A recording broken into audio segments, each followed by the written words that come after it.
Halo teman-teman, assalamualaikum. Kali ini masak bareng Ontimap akan bagikan resep oseng buncis udang. Nah, ini udangnya bumbunya sangat meresap karena kita udah goreng sebelumnya. Untuk bahan-bahan dan proses pembuatannya silakan ditonton di video. Untuk bahan-bahannya itu sangat sederhana, yaitu kita butuh 4 siung bawang putih ukuran besar, silahkan diiris tipis. Tapi yang suka aroma dan rasa bawang putih boleh dicincang kasar saja. Kemudian siapkan juga bawang merah 3 siung ukuran besar juga. Jadi kalau teman-teman punya perbawangan yang lebih kecil bisa ditambah untuk total bawangnya.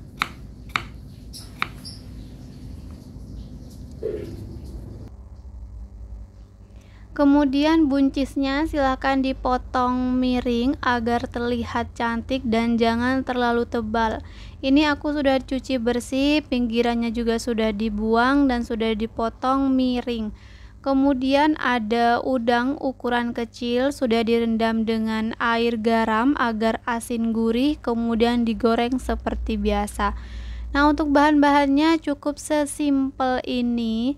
Aku jamin bunda, kakak, semua yang nonton video ini udah pasti bisa dan ini rasanya enak banget. Jangan lupa ya, udangnya itu direndam dengan air garam agar nanti lebih gurih untuk masakannya. Nah, untuk udang ini kan digoreng sebelumnya, pasti ada sisa minyak. Jadi langsung masukkan saja ke wajan. Masukkan juga bawang putih dan bawang merah. Jadi kita tidak perlu tumis lagi bawang putih dan bawang merahnya. Kita akan tumis bersamaan dengan sisa minyak yang ada di udang. Ini pasti jauh lebih gurih lagi. Sesekali diaduk sampai bawang putih dan bawang merahnya itu layu dan aromanya sudah wangi. Setelah wangi bisa dimasukkan buncisnya. Nah, ini aku ternyata ada beberapa buncis yang tidak terpotong, jadi aku ambil terlebih dahulu. Kemudian tambahkan sekitar 15 sendok makan air. Kenapa kita tambahkan air? Agar nanti buncisnya itu matang sempurna. Kemudian kita butuh saus tiram sekitar 1 sendok makan. Kemudian minyak wijen kita butuh banyak ya, agar nanti aroma dan rasanya itu lebih nikmat. Kita butuh 2 sendok makan, kemudian diaduk sampai semua merata.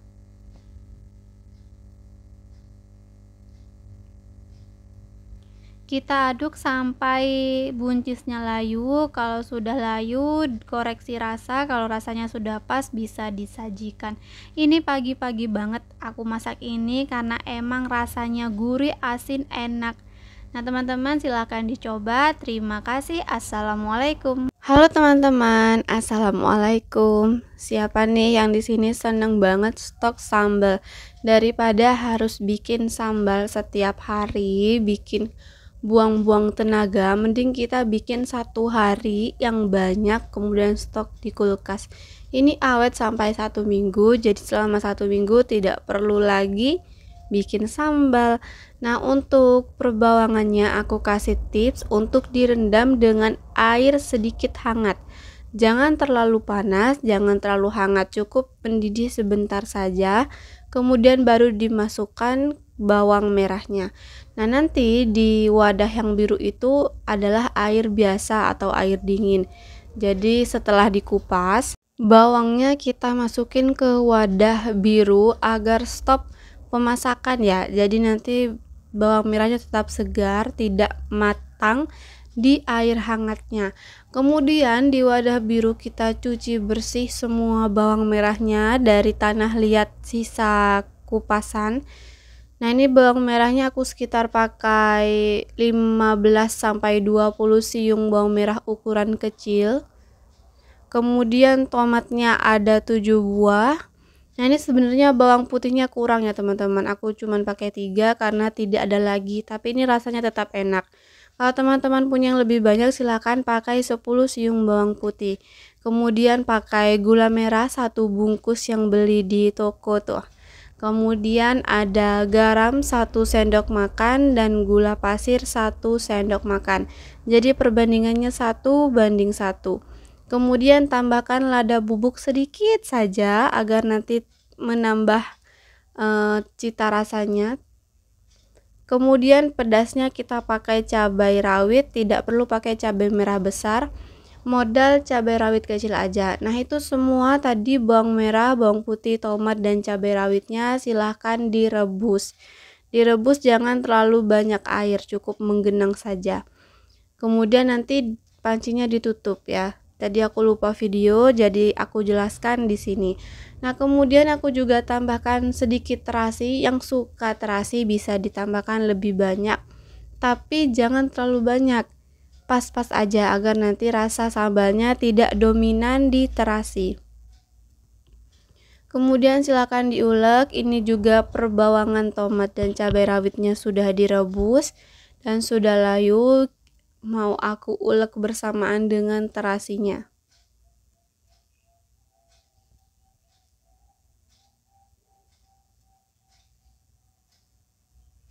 Kalau teman-teman biasa pakai sambal yang digoreng, boleh digoreng.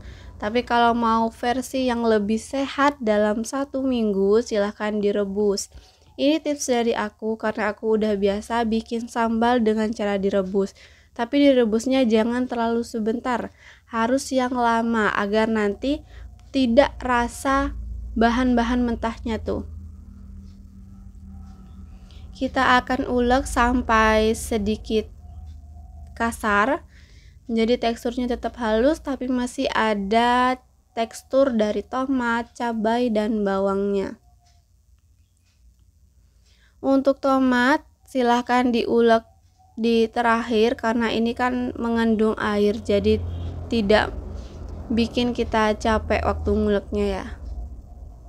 Kemudian silakan dikoreksi rasa, kalau kurang asin bisa ditambah atau kurang manis juga bisa ditambah.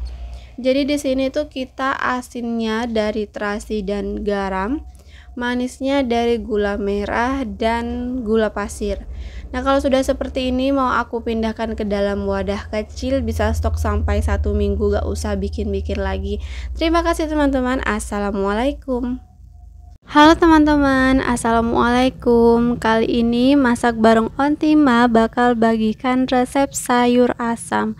Nah ini siapa nih yang suka banget sayur asam tapi mau upgrade bahan jadi komplit banget. Nah ini aku mau bagikan resep kepada kalian, jadi disimak dengan baik-baik. Nah untuk bahan-bahannya ada 1 buah jagung, cukup 1 aja karena nanti kita akan potong dan belah.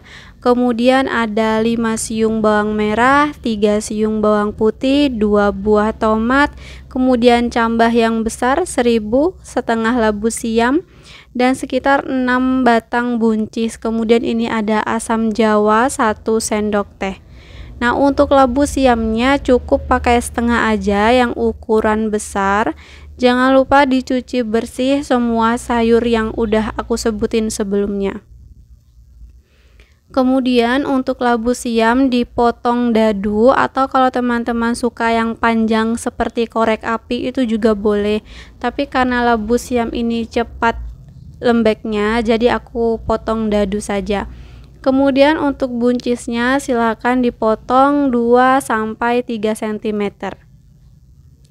Kalau mau dipotong kecil-kecil dadu juga boleh, tapi itu seperti bukan potongan sayur asam ya, jadi normal aja untuk potongannya. Kalau mau lebih enak lagi untuk jagung itu pakai jagung manis, tapi biasanya jagung manis itu dijualnya 2 buah, jadi aku pakai yang biasa aja dan ini masih enak dan lembut.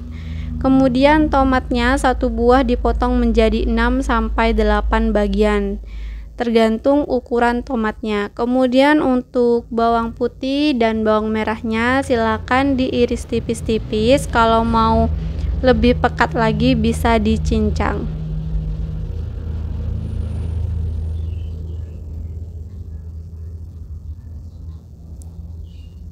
Nah, siapa nih yang biasa nyimpen bawang putih dan bawang merahnya itu di dalam kulkas biar lebih praktis? Nah, aku biasanya seperti itu juga, tapi sekarang lebih mau alami aja, langsung dikupas deh kalau sebelum masak ya. Kemudian untuk bawang putih dan bawang merahnya silakan direbus di air panas, tambahkan asam jawa, kemudian masukkan sayuran yang lama matangnya seperti jagung. Kalau dirasa airnya sudah matang, bisa dimasukkan buncisnya. Kemudian masukkan juga labu siamnya. Kemudian silahkan kita tambahkan bumbu-bumbu pelengkap seperti garam, kemudian ada gula. Untuk sayur asam itu aku lebih senang yang ada lebih dominan asam, kecut, dan manis. Jadi silahkan perbanyak gulanya. Kemudian aku juga tidak tambahkan micin ataupun bumbu penyedap karena ini memang versi sehatnya. Kemudian boleh tuh kalau udah dirasa empuk semua sayurnya pas, boleh dimasukkan sayuran yang terakhir yaitu tomat dan cambah yang ukuran besar. Ini aku lupa nama cambahnya apa, tapi memang khusus untuk sayur asam. Kita akan masak sekitar 30 detik lah ya, sampai tomatnya layu sedikit saja. Ini udah selesai dan ini enak banget. Ini sayur asam paling enak yang aku buat hari ini. Nah, teman-teman silahkan coba di rumah. Terima kasih. Kita ketemu di video selanjutnya. Assalamualaikum.